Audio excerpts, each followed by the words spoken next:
Je suis Loïc de Leforterie, ingénieur en cybersécurité chez Withings depuis plus de 2 ans et demi. Je suis en charge de la plupart des projets techniques, notamment la gestion du programme de Bug Bounty via la plateforme YesWeHack.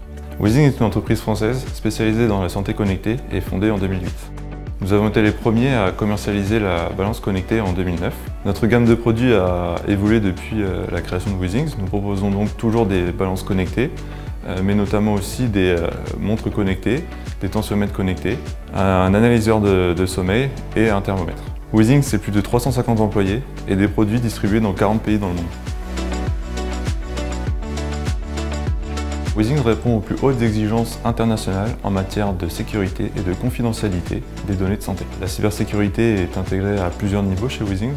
Premièrement, dans la vie de l'entreprise, dans les projets, via des revues et aides à la création de spécifications, et aussi des tests de pénétration. Et pour finir, la mise en place de solutions de plus en plus sécurisées afin de protéger les données de nos utilisateurs et de nos employés. À titre d'exemple, toute cette implication nous a permis d'intégrer le catalogue de Mon Espace Santé proposé par le ministère de la Santé. Nous avons mis en place un programme de Bug Bounty pour plusieurs raisons. La principale, c'est assurer la sécurité des données de nos utilisateurs, améliorer nos services de façon continue, avoir un outil complémentaire aux tests de pénétration disponible pendant toute l'année et payer pour des résultats concrets. Notre programme de Bug Bounty a été lancé fin 2020 avec uniquement notre API public et un nombre de chercheurs limité. Au début, nous avons appris à utiliser l'outil. Ensuite, nous avons pu rapidement ajouter d'autres applications au scope.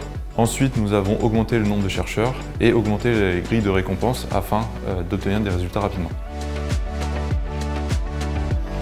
Le principal défi a été la rédaction du programme de Bug Bounty. Heureusement, le support YesWeHack était très présent, ce qui nous a permis de sortir notre programme rapidement. Le deuxième défi était la gestion des premiers rapports. Heureusement, nous avions un process bien structuré en interne.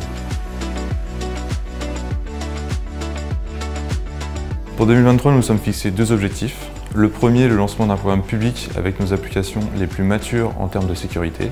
Et le deuxième, le lancement d'un programme privé dédié à nos produits.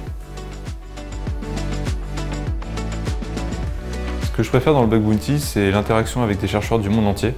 La plupart des chercheurs sont très coopératifs et n'hésitent pas à partager quelques tips. Nous avons choisi YesWeHack pour plusieurs raisons.